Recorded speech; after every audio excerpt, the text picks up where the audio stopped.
In 2023, the Sierra Nevada became a fortress of ice. People said not to go. They said it wasn't worth the risk, that no trail was worth your life. But I wasn't hiking to prove anything. I was hiking because I needed to move, because standing still felt like drowning. The snow that year wasn't just deep, it was endless. Miles of white silence that swallowed everything familiar beneath sun cups. I wasn't fighting the mountain, I was fighting myself, the doubt, the grief, the weight of who'd I've been. And somehow, through every storm and slip and sleepless night, I learned that beauty and danger can share the same trail. Out there, nothing is easy, nothing is guaranteed, but when the storm clears and you're standing, you see what you're really made of. My name's Riley Riffel. Right now I'm 34 years old. I published a book this year about hiking the Pacific Crest Trail back in 2023. So the book title's called Snowbound, and it's called Hiking the Pacific Crest Trail in 2023's record snow year. The months leading up to my actual hike in April, I was terrified. So I was looking on a couple online websites and blogs. There's one called postholer.com, and they kept on showing another atmospheric river slamming into the Sierra Nevada. So I'm sitting back home in Saskatchewan in their winter, and I'm thinking, oh my God, how am I gonna survive going through here? Do I skip ahead? And I just kept on praying that that graph would stop climbing up, and it didn't, right? So that just built up to anxiety. What drew me to want to hike the PCT? That's a huge question, and I didn't actually answer it until I finished writing my book. The physical stuff at first is just your body adapting to walking 20. You don't just start the PCT and you're walking 25, 30 miles a day. You get up to walking there. I started with 20-mile average per day. Initially, I had blisters, and just to give someone a relative size, like we're talking like this big, massive blisters all over my feet. Imagine every single time you walk, there's that pain that you have.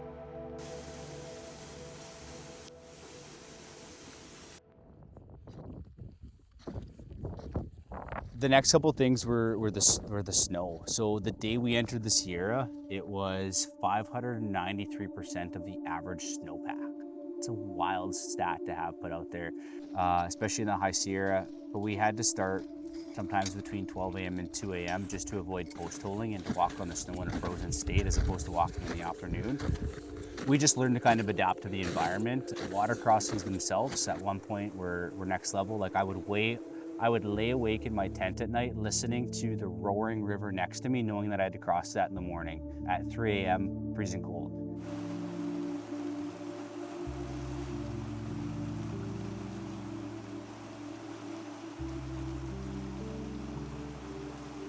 Let me just be honest and say I started the PCT not carrying trekking poles. I started hiking and I said, I don't need these. I'm strong enough. I don't need these. I was humbled quite quickly.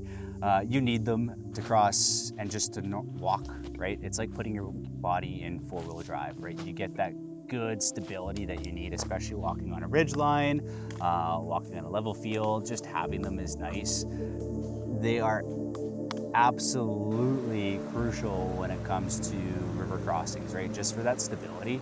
When I would look at them as I'm crossing, just saying, please get me across. And we're talking water not up to your ankles or knees, water's up to your waist.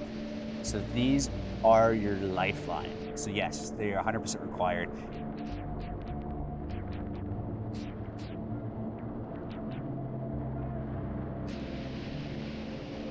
In the snow, again, it's just for stability, right? When you're walking against sun cups, and for those who don't know what sun cups are, think of an egg carton. So take all the eggs out, and you see those nice little cups that the eggs are stored in. Exactly what sun cups are, except they're not uniform. They're these erratic formations in snow from the sun having uneven reflection in a valley or even just a level field, and they stretch on for miles. And what they do is they want to twist your ankle, and yeah, it happened to me. But the trekking poles kind of save you from having that extra stability walking forward and going up. And yeah, for your knees going downhill, they're your best friend. Really just having that extra sort of cushion and that suspension, prime.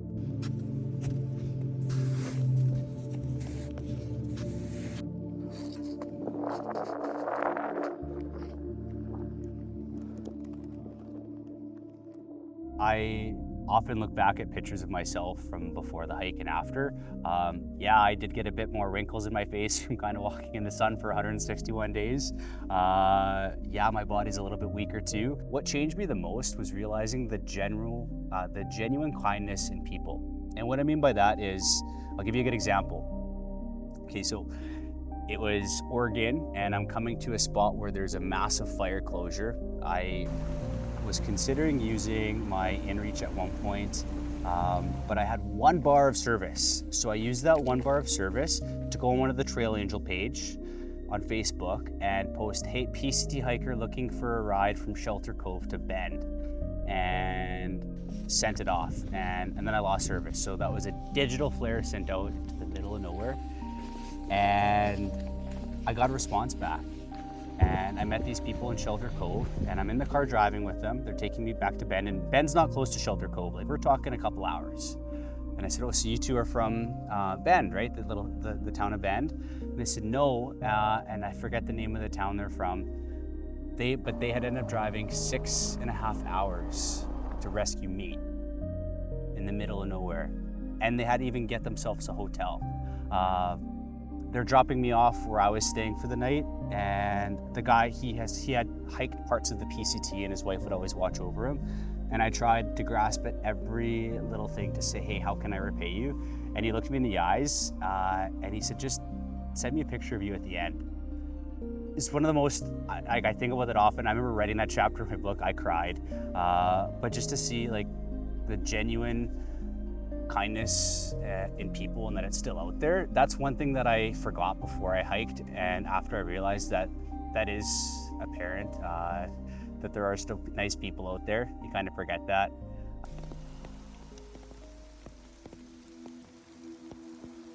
Crater Lake is the deepest lake in the US, and the PCT winds right past it.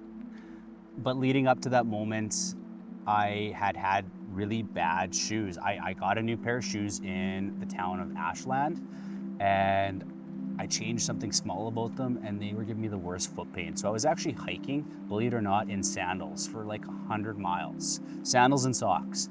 So I was in a lot of pain, and my mental strength was quite weak at this point.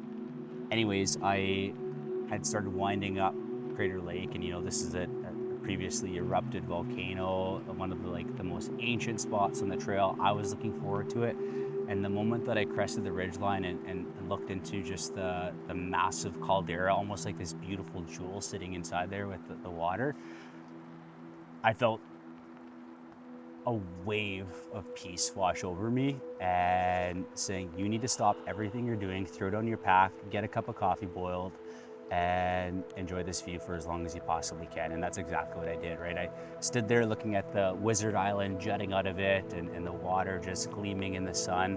By the way, it was super smoky days leading up to it. That morning, the smoke cleared up. And I just thought of all the small little things I'd done in my life to lead myself up to that point. And I truly felt like I was on the right path.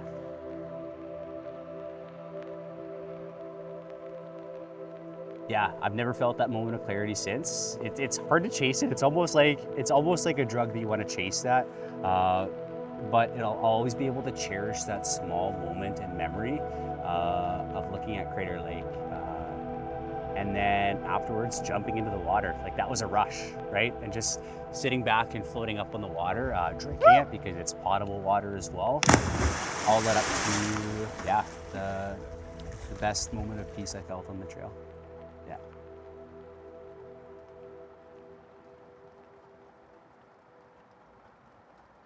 There were moments on the trail I always tried to envision myself, what it would look like to be at the terminus, how it would be to steer down and hold the Canadian flag. But the moment that I finished was, I'm going to describe it as wild, free, and untamed. And honestly, a little bit nervous because you don't know what's on the other side. Like, what is my purpose next? I have to go back to reality. So you start to have a little bit of anxiety that way. But it was absolutely stunning to stare at that unmanned border, look across that landline and say, hey, wow, like, I walked here from Mexico, right? And just to laugh, like, I walked here from Mexico, 2,650 miles, 161 days, like, just that math, you can't even comprehend how far you did it. And yeah, I'll always look back and say like, that was the best summer of my entire life. And really it's about making a promise to yourself. You know, I got this PCT tattoo 3 years before I actually hiked the trail, right? To explain and make a promise to myself that I was going to put myself in the face of beauty, that I was going to come out on the other side, and I wasn't going to give up. Two lines that stood out for me in the book was one of the signs I saw in the town of Bishop, so this is in California, said we're all just walking each other home. And I use that kind of as my mantra and my theme the entire way, to know that like we're all here for each other, right? We're looking after each other with the small things, finding someone, you know, giving them some extra fuel or a bar or some water, looking out for each other, seeing, you know, are you okay? Are you hurt? How are you doing today? Because trust me, like you're worn down sometimes beyond any means of even comprehension. And sometimes you're even trying to mask it. So, you know, we were all just walking each other home was a strong one that I had. But, you know, really just talking about adversity and facing challenges is that the best views come after the toughest climbs, right? Short sentence, but I can say that stayed true every single time the PCT met any sort of a pass. Yeah, that I was faced with a lot of challenges going up there. It wasn't easy, trust me, it's not easy going up a couple thousand feet carrying a massive pack. But when you got to the point and you could see that view, it made up for every single moment of it.